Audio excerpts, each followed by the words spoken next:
사실 본질적으로 재테크를 왜 해야 되는가? 뭐 사실 이 질문에 대해서 답을 하자면은 재테크 왜?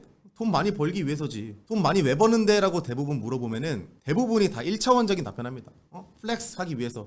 요새 플렉스라는 단어 많이 쓰죠. 돈으로 뭐 자랑하고 좋은 옷 입고 비싼 차 타고 맛있는 거 먹으러 다니고 사실 이런 대답들이 많습니다. 재테크 왜 하냐? 플렉스 하려고. 근데 생각을 해보면은 이런 대답은 되게 단순한 어떻게 보면은 되게 본능적인 대답이지 않나 싶죠. 왜냐면은 당연히 돈 많으면은 플렉스하고 맛있는 음식 먹고 이런 거는 1차원적인 어떤 본능적인 대답인 거고 우리가 이런 대답 말고 조금 더 재테크적인 답변을 할 수는 없을까에 대한 고민을 좀 해봐야 될 것 같아요. 오히려 이런 본질적인 질문에 답변을 하는 게 진짜 재테크를 왜 해야 되는지 알고 가는 그런 질문이기 때문에 오늘 그 첫 방송, 첫 주제로 재테크를 왜 해야 되는가에 대한 질문부터 좀 하고 시작을 해보려고 합니다. 사실은 아까 말씀드린 것처럼 단순히 돈 많이 벌어서 맛있는 거 먹고 비싼 차 타려고 이런 대답을 원하는 게 아니죠. 그래서 우리 인생을 재테크적으로 3등분 해본다면 어떨까라고 하면은 다음 그림과 같이 좀 그려볼 수가 있습니다. 자, 밑에 수평축을 보시면은 나이로 볼 수 있겠죠. 28세가 있고 59세가 있는데 요거가 이제 통계청 자료 기반으로 만들었던 이제 제가공한 컨텐츠예요. 제가공한 자료인데 이 28세랑 59세가 무엇을 의미할까요? 보통 28세라고 하면은 이제 취업을 막 해가지고 돈을 벌 시기, 소득이 창출되는 시기죠. 그리고 뒤에 59세가 우리 보통 정년 나이 생각하면은 60세니까 60세 은퇴하는 나이. 그러면은 취업을 하고 은퇴하는 나이를 기준점 두 개로 삼았더니 적자의 삶과 흑자의 삶으로 나뉜다. 이 3등분으로 구분을 해볼 수 있다 라고 볼 수가 있습니다. 근데 이것도 좀 다르죠. 앞부분 적자의 삶이랑 뒷부분 적자의 삶은 어떻게 다른가? 먼저 앞부분 적자의 삶은 우리에게 이제 보호자라는 게 있습니다. 뭐 이제 대부분은 이제 뭐 부모님 밑에서 자랐겠죠. 부모님 밑에서 자라면서 아침밥, 점심밥, 저녁밥, 뭐 집에서 월세를 내고 삽니까? 뭐 합니까? 학원비도 대주지, 학교 보내주지, 뭐 용돈 받지. 이때는 보호자의 그늘이 있기 때문에 사실은 적자지만 내 돈이 나가는 그런 부채가 아니다. 그래서 사실은 조금 더 어떻게 보면 아늑한 적자의 삶이라고 할 수 있죠. 그런데 뒤에 이제 59세 이후의 삶은 어떤가? 이 59세 이후의 적자의 삶은 누구도 나를 책임져 주지 않는다. 그럼 또 누군가 반문을 하겠죠. 저기 죄송한데 59세 이후에 자식들한테 뿌렸던 거 돌려받아야 되는 거 아닌가요? 라고 생각할 수도 있는데 요새 추세가 어떻죠? 자식도 잘 안 낳죠. 그리고 심지어 자식이 있다고 해도 어느 부모가 자식한테 기대가지고 자식 등골에 뭐 빨대 꽂아 살아야지 이렇게 생각하시는 부모가 절대 없습니다. 그렇기 때문에 이때는 내가 유일하게 돈 벌 수 있는 흑자 시기에 돈을 벌어서 이 적자를 메꾸지 않으면은 내 미래를 책임져 줄 사람이 없다. 그래서 재테크적으로 3등분 했을 때 이 28세에서 59세가 중요합니다. 왜냐? 이때 돈 벌었던 거를 60세 정년 은퇴하고 난 다음에 그 소득을 메꿔야 되거든요. 그래서 우리가 젊었을 때부터 재테크를 해야 되는 이유가 뭐냐라고 하면은 저는 재테크 왜 해요? 했을 때 돈 많이 벌어서 뭐 좋은 옷 입고요, 명품 사고 이런 게 아니라 이 그림으로 대답하면 돼요. 재테크 왜 하냐고요? 흑자의 삶을 적자의 삶으로 메꾸려고. 이게 기본적으로 탑재가 돼 있은 분들은 재테크를 할 준비가 돼 있다라고 할 수가 있습니다. 사실 저번에도 말씀드렸지만 이 투자라는 게 단순히 뭐 내가 어느 정도 투자 수익을 벌었어 그렇다고 끝나는 게 아니잖아요. 재테크라는 건 정말 죽을 때까지 내가 어느 정도의 연봉을 갖고 어느 정도의 소득 대체를 만들어서 연금으로 활용할 것인가, 이런 것들을 좀 고민하는 게 일단 재테크의 본질적인 질문이고 시작이라고 할 수 있습니다. 돈은 맨날 없어요. 돈은 맨날 없지만 그 없는 와중에도 쪼개서 우리가 이제 59세 이후에 적자의 삶을 메꿔야 된다. 좀 본질적인 질문부터 해볼 수 있는 시간이었고, 저는 그래서 좀 생각을 해요. 이제 그 영화 인터스텔라 저번에도 설명드렸는데, 인터스텔라 보면은 쿠퍼가 과거에 딸한테 가가지고 머피한테 가가지고 스테이 막 외칩니다. 중간에 이게 뭐냐면은 가지 말라고 막 그렇게 외치는데, 저도 이제 저 아까 말씀드렸던 나도 돈이란 걸 모아보고 싶어졌다라는 책을 왜 썼냐면은 제 과거의 나를 보고 상정하고 쓴 책이거든요. 물론 과거로 돌아갈 수는 없지만 과거에 내가 있다면은 내가 무슨 말을 해줄 수 있을까, 그런 생각을 하고 재테크적으로 꼭 우리가 알아야 될 정보를 담았던 책이 바로 제가 썼던 책이고요. 이제 과거의 나로 돌아갈 수 없지만 과거의 나의 삶을 살고 있는 어떻게 보면 오늘날의 여러분들이 그 중에 하나일 수 있다. 그런 의미에서 제 과거를 본다는 입장에서 여러분들께 좀 이렇게 재테크를 좀 필수적으로 배워야 되는 그런 입장을 좀 말씀을 드릴 수 있습니다. 자, 그러면 이제 많은 분들이 좀 생각을 하실 거예요. 그래? 재테크 시작 뭐부터 해야 될까? 라고 생각하면 대부분이 요새 좋은 투자처가 어딨죠? 한창 또 우리 유행했던 게 이제 그 2차 전지 에코프로 3대장 막 올라가가지고 지금 막 코스닥 난리가 났죠.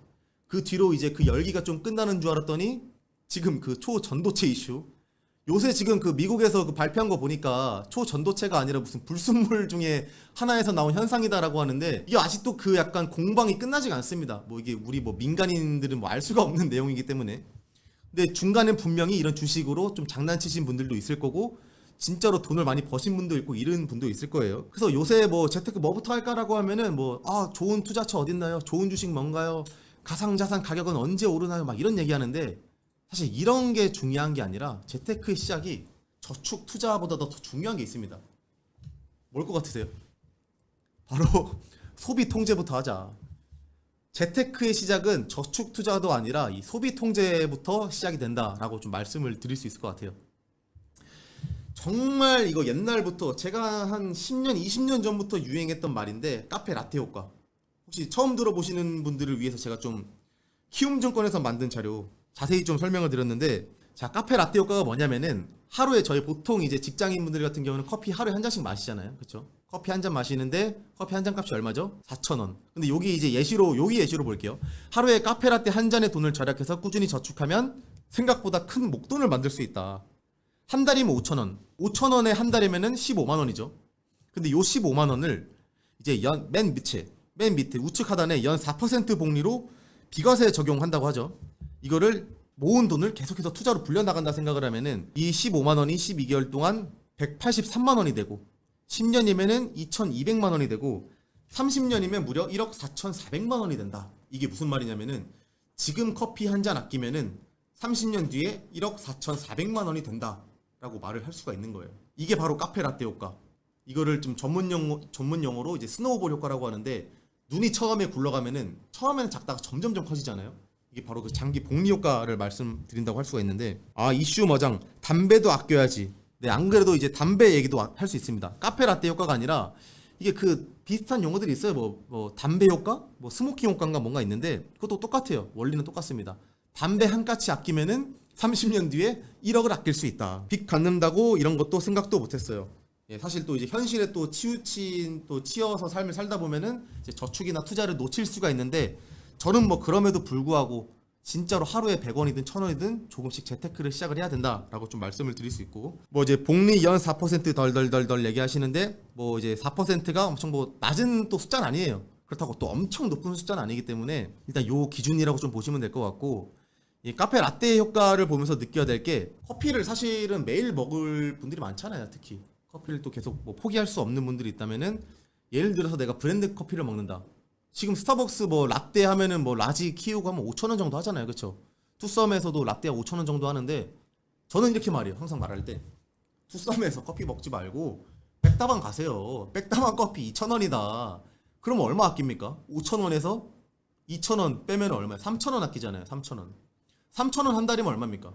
3,000원 곱하기 30 하면 9만 원. 9만 원 후 1년이면 얼마예요? 100만 원. 똑같다니까요. 그렇기 때문에 진짜 돈을 아끼고 싶으신 분들이라면 커피를 뭐 아예 먹지 마라 이런 말을 드리는 게 아니라, 커피를 먹더라도 저가형 커피로 먹어라. 특히 저가형 커피로 대체할 수 있는 이유는, 커피가 약간 습관처럼 먹잖아요. 그쵸? 담배 피시는 분들도 있을 텐데, 담배 피우시는 분들한테 대부분 물어보면은 담배 왜 피세요? 그냥 뭐 습관처럼 피는 거지, 이렇게 말씀하시는 분들이 진짜 대부분이더라고요. 저는 이제 개인적으로 담배를 안 피는데, 그런 것들을 하나하나 만들어 가다 보면은 아낄 수 있는 돈이 많다. 그래서 이제 화면 보시면은 이제 제가 썼죠. 나만의 라떼는 해가지고, 저에게 있어서 이런 카페 라떼 효과를 누릴 수 있는 게 바로 이 숙취 해소제. 제가 이제 한 달에 거의 술을 거의 매일 거의 매일 먹거든요. 한 달에 술을 매일 먹는데, 이제 숙취 해소제가 필요할 만큼 먹는 거는 한 그동안 3-4번 정도 되는 것 같아요. 근데 이게 숙취 해소제가 가격이 뭐 2+1부터도 알겠지만 5,000원이에요. 5,000원. 무슨 술 깨는데 5,000원을 쓰냐. 저는 이 생각이 되게 강해가지고 절대 내 돈 주고 사 먹지 않는 것 중 하나가 바로 숙취 해소제다.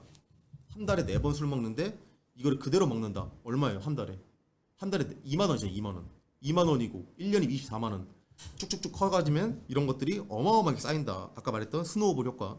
술이 더 많이 돈 쓰겠는데요. 그쵸? 애초에 술을 안 먹으면 되죠. 요즘 거지방 유행이라던데, 거기에서 생활해서 절약하는 팁 많이 얻는다던데요. 그쵸? 아까 말씀드린 것처럼 이런 카페 라떼 효과 중에 이런 것도 있죠. 예를 들어서 무슨 우리 그런 어플도 많이 쓰잖아요. 뭐 광고 보면 10원, 20원 준다. 저는 사실 그거 한번 써봤는데 이제 한번 테스트 해보려고 썼는데 핸드폰 볼 때마다 광고를 보고 있으니까 약간 좀 삶이 좀 피폐해진다고 해야 되나? 저는 그거 안 쓰고 그다음 걷는 그 앱 같은 거. 그리고 또 뭐 있냐면은 그런 거 많이 말하죠. 이제 커피 쿠폰 많이 써라. 이제 커피도 이제 일반 백다방 같은 데 가더라도 멤버십 등록하면은 10잔 먹으면 한 잔 주잖아요. 아마 거지방이라는 말도 또 그런 데서 또 쓰인 것 같고, 아무튼 정리하자면은 나만의 라떼를 만들어라. 커피 아예 먹지 마라가 아니라 아낄 수 있는 방법을 좀 찾아보자.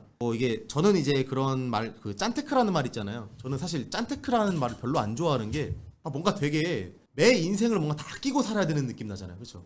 짠테크, 나는 짠돌이야. 커피 5,000원짜리 안 먹고 2,000원짜리 먹을래.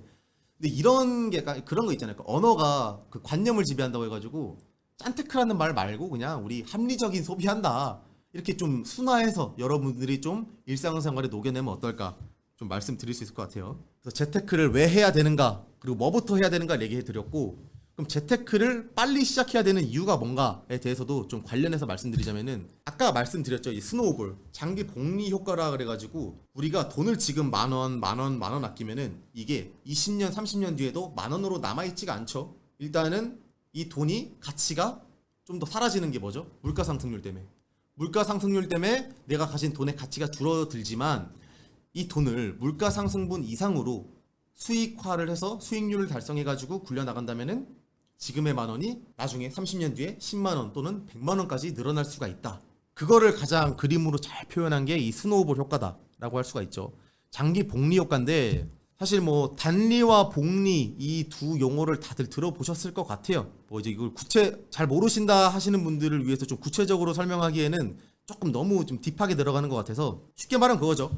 원금에 이자만 붙으면 단리, 원금에 이자 붙고 그 원리금에 이자가 붙고 또 그 원리금에 이자가 붙는 게 복리다 라고 생각을 하면 되는데, 이 단리와 복리는 보이시죠? 수평축에 1년, 4년, 8년 때까지는 큰 차이가 발생 안 하다가 16년, 20년 넘어갈수록 복리에서 수익률 퍼센트가 높아질수록 차이가 정말 어마어마하게 늘어납니다. 밑에 표를 보시면 알겠지만 첫 번째 5% 단리 20년이면 딱 200이거든요. 근데 10% 복리 치면은 672까지 늘어나 있습니다. 이게 뭔 차이냐? 저축과 투자의 차이라고 할 수 있겠죠. 200대 672면은 거의 한 3.5배 그 정도 차이가 발생한다라고 할 수 있고, 옛날에 복리 이자 있었는데 그런 게 있어요. 옛날에 80년대 90년대 때는 이제 그 물가가 높았잖아요. 물가 상승률이 높고 이제 금리가 높다 보니까 저축 상품이 엄청 났습니다. 그때는 뭐 금리가 뭐 10% 내지는 막 20% 이럴 때라서 당시에 막 저축보험 판매하던 데서는 막 10% 복리 그런 상품 말씀하시는 것 같아요. 근데 지금 만약에 10% 복리로 준다? 이거 그냥 진짜 황금알을 낳는 거위입니다. 지금 절대 그런 상품 나올 수도 없고 지금 그거 만든 거 지금 손해 보면서 지금 유지할 수밖에 없는 거죠. 그때 그걸 가입하셨던 분들은 지금 엄청나게 투자를 잘하고 있다 랄 수가 있죠. 아무튼 이렇게 단리와 복리의 차이를 아시는 분들이라면 지금 빨리 투자를 해야 나중에 10배, 20배 점점 더 돈이 늘어난다 라고 좀 말씀을 드릴 수 있을 것 같아요. 재테크를 빨리 시작해야 되는 이유 말씀드렸고, 그리고 사실 뭐 투자에 대한 오해가 있어요. 한 대표적으로 우리가 생각하는 투자에 대한 오해 두 가지가 있는데, 네 맞습니다. 회사 망하는 소리. 아마 근데 그런 분들이 대부분 또 없어가지고 지금은 좀 많이 이제 유해졌을 것 같아요. 대부분의 지금 재테크를 시작하시는 분들 투자에 대한 오해를 하고 있는 것 중 첫 번째가 뭐냐면은 주식은 무조건 위험하니까 저축만 하자. 이런 분들을 보통 소위 말하는 예금쟁이라고 하죠. 보통 우리가 주식만 하시는 분들을 이제 주식쟁이라고 표현을 많이 하잖아요. 난 주식만 할 거야. 다른 거 필요 없어. 주식으로 큰 수익 볼래 하는 분들이 있고, 코인만 하는 분들은 뭐 코인쟁이 말고 코인충이란 말 많이 쓰죠. 코인만 하시는 분들도 있고. 근데 이런 거 말고 예금만 하시는 분들이 있어요. 또 예금과 적금. 나는 무조건 돈 안전하게 벌 거야 하시는 분들이 이제 제가 이름 붙였던 게 이제 예금쟁이다. 근데 이런 예금쟁이도 결국은 위험을 피하려고 본인이 이제 예금만 하는 건데, 정말 장기적으로 보면은 이 예금만 하시는 분들만큼도 위험한 분들이 없습니다. 이제 제가 투자 자산별 수익률 현황을 좀 가져왔는데, 이게 이제 2006년 1분기부터 2021년 3분기까지 중앙일보에서 만들었던 자료예요. 그래서 요거를 보면은 연평균 수익률 파란색 막대를 보시면은 이제 전국 주택이 3.4%, 서울 아파트 4%, 코스피 시장 4.6%, 그리고 미국 주식 시장이 여기 안 나와 있지만 미국 주식 시장 하면은 7%가 넘습니다. 어마어마하게 높죠. 근데 이거에 비해서 정기 예금이 얼마죠? 정기 예금 2.8%. 자, 2.8%인데 우리가 연평균 물가 상승률까지 계산을 하면은 한 2% 빼야 돼요.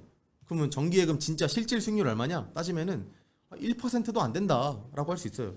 그러니까 예금으로 돈을 번다? 이거는 사실상 불가능한 말이지 않나라고 할 수가 있죠. 이율 높으면 좋겠다. 서울 불패인데 사실 이 수치가 4% 이상 더 될 거예요. 아마 우리가 알고 있는 그런 대장 아파트 이런 데 위주로 보면은 불과 10년 사이에 2배 뛴 곳 어마어마하게 많습니다.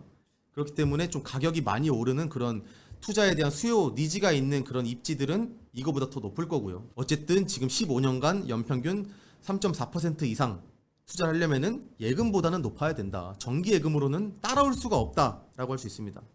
근데 이게 우리 그런 말 많이 했었잖아요. 옛날에 2021년에 한창 자산 가격 폭등 막 있었을 때 그때 왜 모든 분들이 막 포모 현상, 그러니까 뭐라 그럴까, 나만 투자 안 하는 거 아니야? 나도 해야지. 이런 위험이 왜 생겼냐면은 그런 신조어가 있었잖아요. 벼락거지. 들어보셨죠? 벼락거지 뭐냐면은 상대적인 박탈감인 거야. 나만 투자 안 하니까 다른 사람 투자하죠. 가만히 있는 나만 거지 되는 거 아니야? 이런 생각이 그 포모 현상을 부추겨가지고 너도 나도 투자 안 하면은 위험해라는 인식으로 엄청나게 또 자산 가격 버블을 만들었었죠. 정기 예금만 하시면은 이런 포모를 평생 느끼면서 살아야 된다. 왜냐? 남들 코스피 투자했으면은 15년간 연평균 4.6% 달성했는데 미국 시장만 투자했어도 7%, 길게 잡으면 10% 이상 수익률 달성하는데 나 혼자서 2%, 3% 이걸로는 돈을 벌 수 없다는 말입니다. SPDR S&P 500 이게 처음 보시는 분들은 어렵겠지만 요게 이제 S&P 500이라는 미국의 어떤 시장 지수가 있습니다. 우리나라에 이제 코스피 지수가 있듯이 S&P 500이라는 스탠다드 앤 푸어에서 미국을 대표하는 500개 기업의 그 주가에 연동된 ETF 상품이다라고 하시면 되는데 요게 미국 시장의 한 7, 80%를 차지합니다. 요게 어쨌든 간에 이 상품에 투자한다는 뜻은 나 미국 시장에 투자할 거야 라는 말과 똑같은데 수익률 어떤지 보세요. 그래프만 봐도 이 지수로는 지금 439까지 왔지만 1995년에 이 수치가 50 정도 되거든요. 그러면은 지금 막 30년 동안 모트도 얼마예요? 50에서 440까지 갔으면 9배 정도는 상승했다는 뜻입니다. 예금으로 9배 상승할 수 있을까요? 예금으로 상승 절대 못한다. 그래서 제가 다음 컨텐츠는 오늘은 좀 일반론적인 재테크를 시작해야 되는 그 첫걸음에 대한 얘기를 했지만 다음에는 제가 구체적인 상품을 좀 가져와서 지난 뭐 30년 동안 수익률이 어땠는지 백데이터 다 시뮬레이션 해보면서 여러분들께 좀 설명드릴 테니까 그때 좀 구체적인 내용 설명드리겠습니다. 지금 보여드리는 거는 미국 시장에만 투자를 했어도 높은 수익률을 보장받으면서 수익률 성과를 낼 수 있었다. 좀 말씀을 드릴 수 있다. 그래서 우리 가장 또 유명한 투자계의 전설 위험은 워렌 버핏입니다. 위험은 자신이 무엇을 하는지 모르는 데서 온다 라고 했거든요. 여러분들 그 옛날에 스윙스가 했던 그 유행어 아시나요? 우사인 볼트가 왜 1등인 줄 아세요? 끝까지 갔기 때문이에요 했는데 나중에 이제 그 해명 영상 보니까 누구더라? 우사인 볼트가 아닌데 아무튼 그 얘기를 좀 약간 해명한 영상이 있더라고요. 근데 이 얘기를 왜 했냐면은 그 워렌 버핏이 돈을 많이 번 이유가 뭐냐면은 대부분 수익률이 높아서라고 생각을 하는데 그거보다 더 먼저 중요한 게 있습니다. 바로 오래 살았기 때문입니다. 이게 무슨 말이냐면은 워렌 버핏이 지금 나이가 93세인가 2세거든요. 근데 워렌 버핏이 투자를 언제부터 시작했냐면은 18살인가 15살 때부터 했습니다. 15살부터 그냥 단순 계산해 볼게요. 80년 동안 투자를 해왔는데 80년 동안 스노우볼로 장기 복리로 그러니까 계속 미국 주식에 투자를 했고 미국 시장에 투자했다. 100조 만드는 거 일도 아니다. 쉽게 얘기하면은 워렌 버핏이 만약에 60세부터 투자를 했다고 쳐볼게요. 60살부터 90살까지 30년 동안 연평균 수익률을 미국 주식시장 지수로만 따라갔어도 무려 10배가 오릅니다. 이게 진짜 장기 복리의 힘인 거예요. 이게 버핏 짱이네. 버핏 짱입니다. 이 버핏의 그 지금 자산이 100조가 넘는데 이 100조 넘는 자산을 읽을 수 있었던 이유가 뭐냐면은 단순히 오래 살아서예요. 수익률도 높게 가져가면서. 오래 살지 않았는데 그 정도 수익률? 아직까지 발끝에도 못 미친다. 그래서 제가 재테크 빨리 하라는 이유 계속해서 말씀드리는 이유고요. 열심히 공부해서 가상자산 투자하는 사람, 투자가 무서워서 예적금만 하는 사람, 저는 누가 더 위험하냐라고 물어본다면은 전 무조건 투자가 무서워서 예적금만 하는 사람이 위험하다라고 말씀을 드릴 거거든요. 가상자산이라는 게 위험하다라고 알고 있지만 가상자산이 왜 위험하고 지금 어떤 시장 상황에 있고 어느 정도의 그 기술 발전과 제도권에 편입이 되는지 이런 것들을 잘 알고 투자하시는 분들은 저는 위험하다고 하지 않습니다. 그런데 그냥 난 투자 모르겠고 예적금만 할래. 이런 분들이 결국에는 남들 다 투자로 돈 벌 때 따라가지 못한다. 수익률을. 투자가 더 위험한 상황이다. 그래서 우리가 투자 공부를 해야 된다. 라고 좀 말씀을 드릴 수 있을 것 같아요. 이제 마지막인데 투자에 대한 오해. 두 번째 시드머니 모아라. 이 투자에 대한 시드머니라는 걸 좀 말씀드리고 싶은데 보통 우리가 투자를 한다라고 하면은 너 시드머니 있어? 목돈 얼마 있어? 라고 말을 하죠. 근데 이 말이 되게 잘못된 게 뭐냐면은 시드머니가 없으면 투자를 못 하나? 이런 생각을 하게 만드는 거고 투자를 하려면은 큰 돈이 있어야 큰 돈을 버는구나. 그렇잖아요. 100만 원으로 10% 수익률 하면은 10만 원이죠. 근데 1억으로 10% 수익률 달성하면은 1000만 원입니다. 목돈이 100배면은 똑같은 수익률 달성해도 버는 돈이 100배다. 그러니까 이제 우리가 막 시드머니 모아라라고 얘기하는데 자, 이거는 한 가지 오류가 있죠. 뭐냐? 돈을 벌 때만 시드머니가 있으면 좋다는 거죠. 자, 우리가 돈을 만약 잃었다고 쳐볼게요. 100만 원으로 10% 잃으면은 얼마입니까? 10만 원 잃는 건데 1억으로 10% 잃으면은 1000만 원을 잃는 거예요. 그러니까 벌 때는 100배 버는 건데 잃을 때는 또 100배를 잃는다.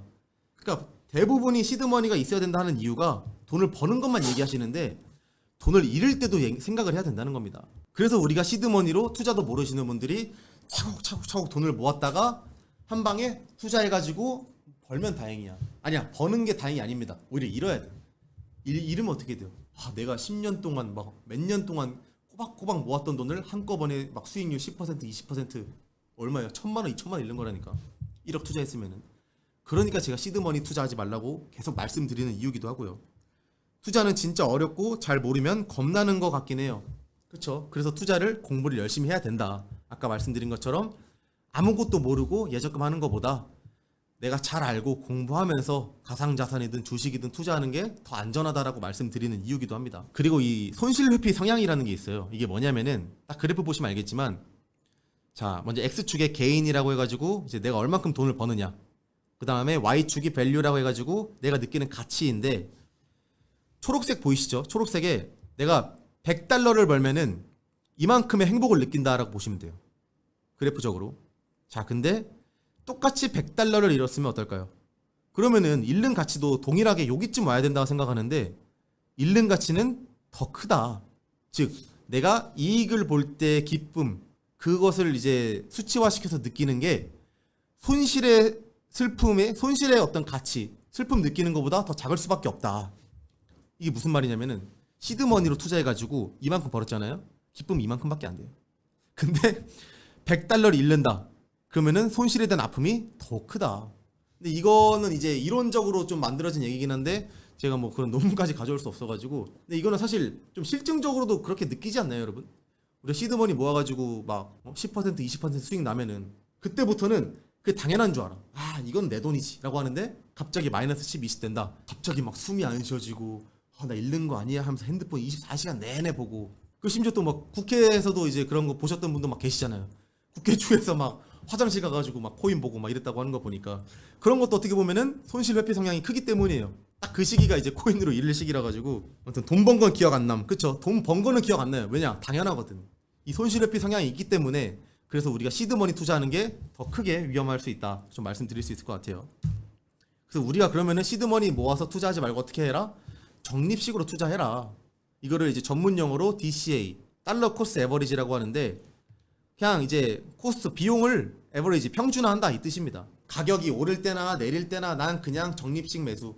적립식 매수가 어려운 게 아니라 여러분 뭐 회사에 다니시면은 월급을 받으실 거죠. 월급 받으면은 월급에 10만 원이든 20만 원을 정해가지고 계속 투자를 하는 겁니다. 올라갈 때 투자하는 거는 물타기, 내려갈 때 불타기 뭐 이런 것처럼 계속 적립식으로 투자하면은 어쨌든 간에 요것도 실증적으로 이제 입증이 된 건데 결국에는 어떤 저점을 잡으려고 투자하는 것보다 적립식으로 투자하는 게 돈을 더 번다라는 게 좀 실증적으로 입증이 됐거든요. 그 이유가 뭐냐면은 지수가 갑자기 올라가지고 급격하게 그 수익률 상승할 때 그걸 놓쳐버린다는 겁니다. 그거 놓치지 않기 위해서는 적립식으로 투자를 해라. 그래서 그러면 이렇게 말씀을 또 해보실 수 있을 것 같아요. 그럼 뭐 시드머니는 모으지 말라는 건가요? 라고 하는데 저는 그럼에도 불구하고 시드머니는 일정한 목표는 가지고 한번 모아보라라고는 좀 말씀을 드리고 싶어요. 왜냐면은 여러분이 살면서 한 번이라도 목돈을 모아본 경험이 있으면은 정말 써있듯이 돈의 소중함을 알고 돈의 맛을 알고 돈을 버는 기쁨을 알 겁니다. 예를 들어서 월에 50만 원 저축하겠다. 1년이면 얼마입니까? 600만 원이죠. 3년 동안 모은다. 1,800만 원 플러스 200만 원은 뭐 이제 그런 성과금으로 이제 채웠다 치면은 와 3년 동안 내가 2천만 원 모았어? 그럼 그때 어떤 생각이 드실 것 같아요? 와 나 이제 뭐 루이비통 가방 하나 사야지. 뭐 명품 신발 사야지. 뭐 해외 여행 가야지. 오히려 이렇게 말씀하시는 분들보다 와 2천만 원 모았네. 내가 돈을 더 차곡차곡 모아야겠다. 아 돈 모으기가 이렇게 쉽지 않구나. 오히려 약간 향후 재테크나 저축 투자에 있어서 더 긍정적인 효과를 가져온다고 해요.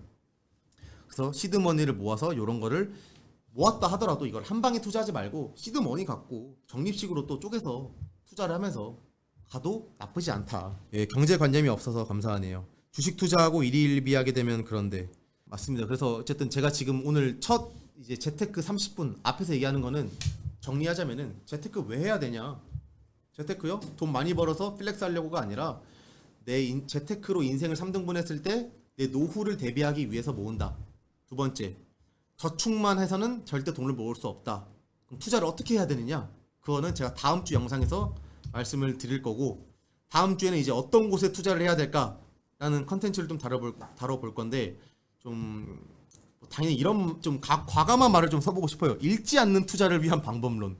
아니 세상에 읽지 않는 투자가 어딨어? 라고 또 생각을 하실 수 있을 건데 읽지 않는 투자가 가장 중요합니다. 여러분 돈 모아가는 데 있어서 이런 방법에 대해서 우리가 조금 구체적으로 좀 배워보는 시간을 좀 가질 거고 재테크적으로 또 궁금한 것들이 있으면은 여기 댓글로 남겨주시면은 뭐 다음 주나 다다음 주나 그런 것들을 좀 편성해서 여러분들께 조금 말씀드릴 수 있을 것 같고 뭐 당장 차트보다 계획을 짜는 게 중요한 것 같습니다. 근데 점심 차려님이 사실 그 본질을 알고 계신 것 같아요. 당장의 어떤 차트를 보고 내가 투자하는 게 아니라 뭐 10년 내지는 20년, 30년 동안 어떻게 구체적으로 체계적으로 내가 돈을 모아갈 것인가. 사실 미리 말씀드리지만 잃지 않는 투자가 그런 거거든요. 체계적으로 10년, 20년, 30년 내가 딱 계획세에서 투자하는 것들. 저는 신경 쓰기 싫어서 적립식 펀드 자동이체 시켜놓고 몇 년간 잊고 있으면 적금보다 괜찮은 것 같아요. 사실 루비님은 지금 어떻게 보면 모범 답안을 지금 실행하고 계시다라고 저는 좀 말씀드리고 싶거든요. 적립식 펀드 자동이체 시켜놓고 잊고 살아야 됩니다. 그러니까 우리 그 소위 그런 말 하잖아요. 대가리 망치매매법이라 해가지고 머리에 망치 한 방 맞고 10년 뒤에 깨어나 있으면 무조건 돈 번다. 돈 안 버는 사람 없다. 어떻게 보면 본질을 조금 잘 말씀하신 것 같고 아무튼 다음 주 기대됨. 다음 주에는 좀 이제 잃지 않는 투자에 대한 얘기를 좀 하겠다라고 말씀을 드릴 수 있을 것 같습니다. 일단 앞부분 제가 좀 재테크적인 얘기를 했었고